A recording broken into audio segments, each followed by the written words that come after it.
Okay, hi.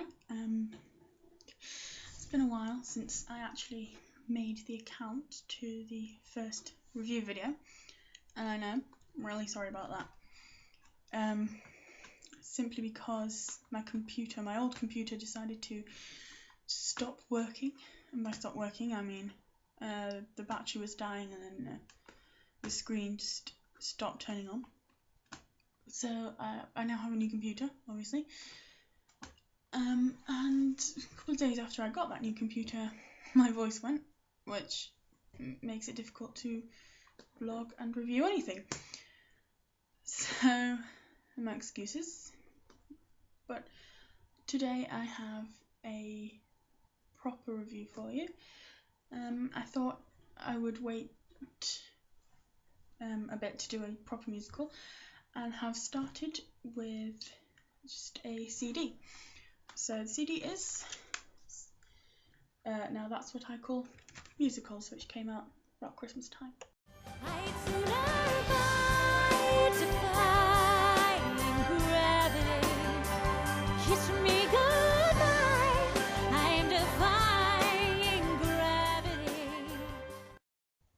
So here's a disc I'm reviewing. Now That's What I Call Musicals. Obviously, the Now That's What I Call Music company, and released in 2012.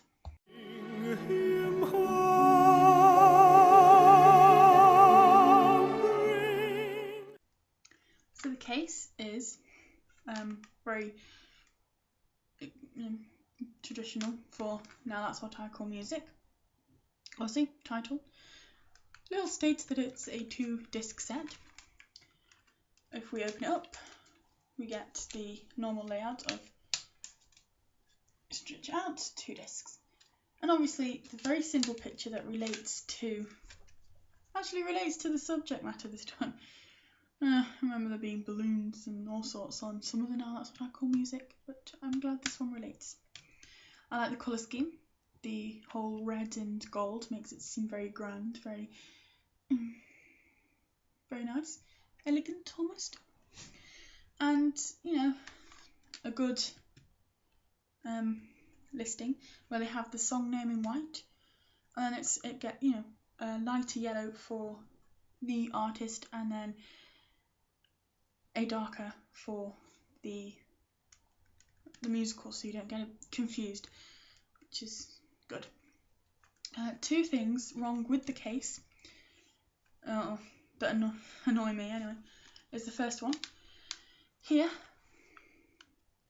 sort of across here on both sides, a sticker was shoved across, and it's taken ages, but I've got the front cover clean of residue, back cover still needs work, as you can see there, and it irritates me because, at home, I'm in university now, but at home there are 2 dogs, so their fur just clung to the sticky.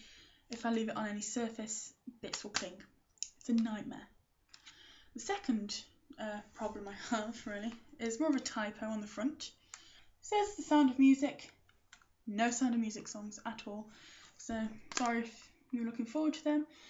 Bit of a disappointment, but hey ho. Send in the clowns.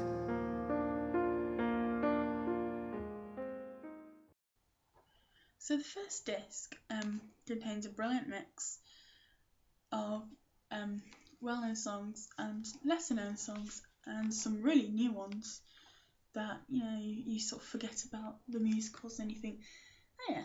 So it's brilliant. CD opens very strongly with We Will Rock You by Queen, and it's the Queen version, not the as you'd expect, the cast version. That's fine. It's a brilliant song, Queen version or not. So it's a good, strong opening, and I do like it. We then go on to Dancing Queen by the original Mamma Mia cast. And this again is another good song. A bit of ABBA after Queen. Queen got you psyched up, and now Mamma Mia, you're ready to dance. So leading on from that is another brilliant dancey song, Time Warp from the Rocky Horror Picture Show.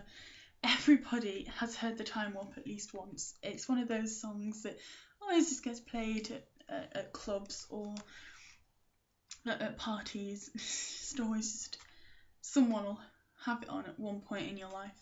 It's brilliant. And then it goes on to Unchained Melody by the Righteous Brothers. And this sort of just brings it down a little bit, and it's just a very nice moment where you can just stop, calm down, enjoy the nice song. And obviously that is from Ghost. And I'm guilty of this, and I'm sure quite a few people out there are totally forgotten that Ghost was a musical, or was made into a musical, and popular if I remember rightly, or at least more popular than I thought it would be. Didn't hear me say that. Then we go on to All That Jazz, which is obviously from Chicago, and it's Connie Fisher singing, and literally that's all it says, just Connie Fisher, so yeah. I do like this song. I have only seen Chicago once, and it was quite a few years ago. I do remember liking it, and All That Jazz is just a brilliant classic musical song with a bit of everything. Has got that sort of promise of a story. You know, sort of, you can sing along, you can belt it, you can have a lot of fun with it. It's a brilliant song. So after All That Jazz, we go on to the Grease Mega Mix, which is a very clever sort of tactic, I think, on behalf of the CD makers, because they only have 40 tracks altogether. And that's probably what they were told they'd have. And they have a lot of musicals to cover, and Grease is obviously popular, it would be on here. And instead of just picking one song, they've gone for the mega mix, a good taste of some of the best songs from Grease in one track, which is brilliant. So not only are the Grease fans happy with the little mix of everything, but the company can be happy they've saved on tracks there.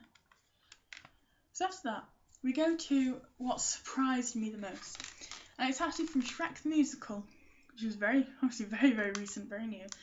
It's I'm a Believer, and it is brilliant. The first time I actually listened to this disc was in the car, and me and my sister just loved this, and it's just incredible. It's so much fun, and it really does make you want to go and see it live, just to see how fun it would all be. And it's one of those things where you can just sort of, yeah. And then to The Lion King, which is obviously, again, a newer musical, and it's just as good. And it's A Circle of Life, and it's beautifully sung by the original cast. That's all it says. It's so bad. I'm saying, oh, it's beautifully sung, but then it's the original cast. So I don't know who actually sang what parts or who the main singers are. It's just the cast. And that's simply because that is all it says on the back. So, deal with me.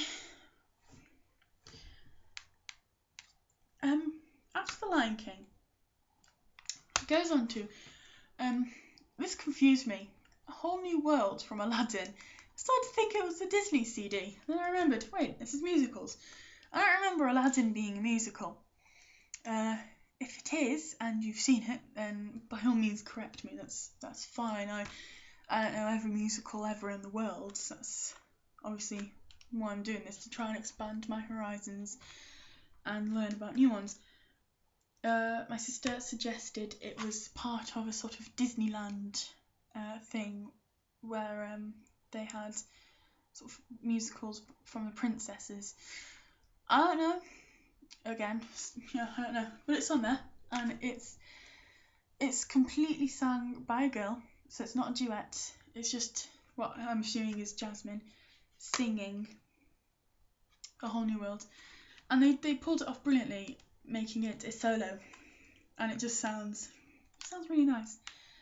Then we go on to what I'm sure a lot of people bought this disc for, Wicked. Idina Menzel, Defying Gravity. I haven't heard a lot of Wicked songs, I'm going to be honest here. Some people have said that's terrible of me, how could I? And it's one of those things I just haven't got around to yet. But I adore this song now, I really do. I mean, I like Menzel from Rent, and I just love her voice. And this song is incredible, and just the emotions that she puts into it. I love it. I listen to it nearly every night. It's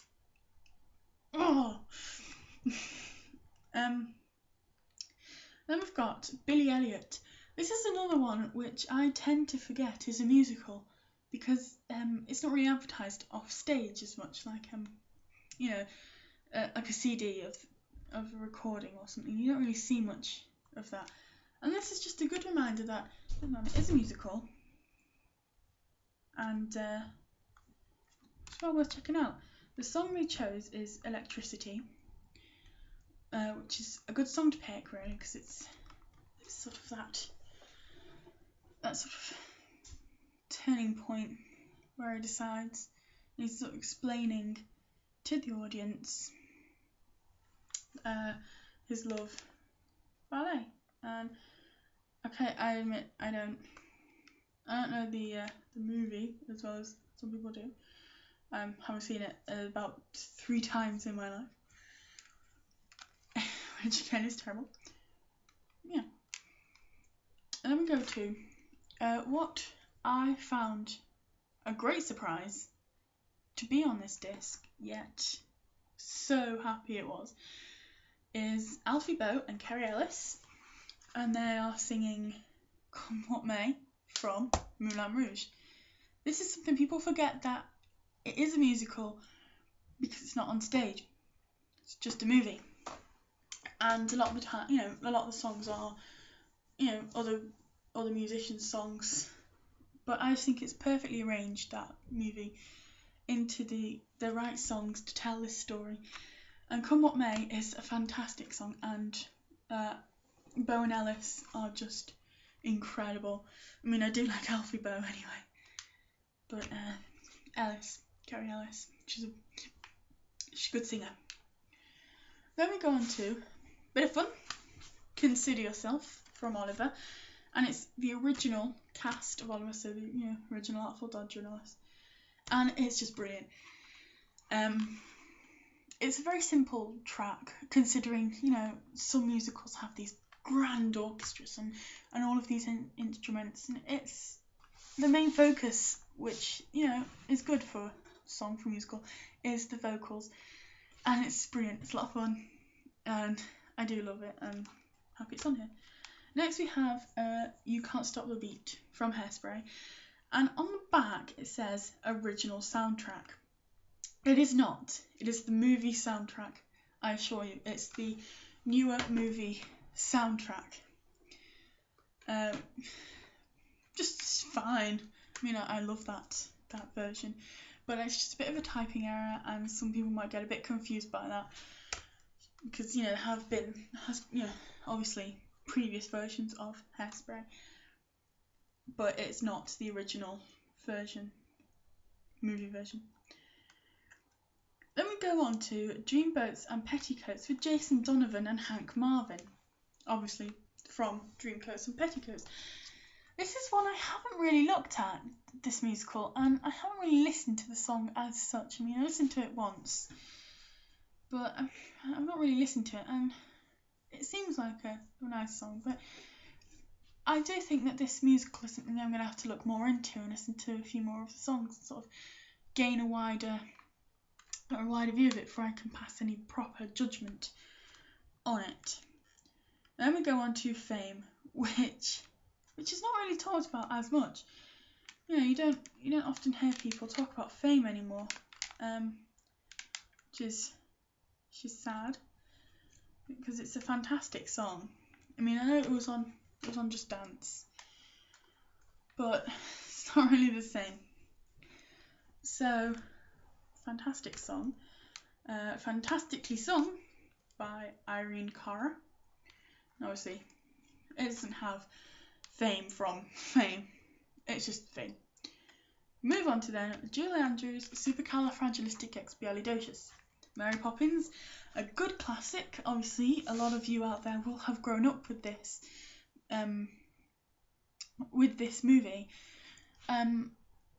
It's not really sort of the stage musical version though, it's the movie version. Either way, fantastic song, and everybody loves that song. You can't, just want to instantly turn it off. It's a brilliant song. It's gives me fond memories of Christmas, really, because that's when we tend to watch Mary Poppins. So, a lot of love for that song. And then we get Annie, and it's the original recording of Tomorrow. And Annie is something else. It's another musical I really need to look more into. It's very famous, very popular, and everyone knows Tomorrow. And they, even if they know Tomorrow, they at least know Hard Knock Life. It's a very popular song, which was re-released as a single in the 90s, and then it was used in Austin Powers. So it's a very, very well-known song, Hard Knock Life. It's not the one they chose. It is Tomorrow. Now, after that, we get the one track on the disc I really do not care for. High School Musical. I understand it's a musical, okay? I just really don't like it. Breaking Free from High School Musical, the original soundtrack, because obviously it'll be from the movie. I'm not listening to it. On the track at least. I just can't.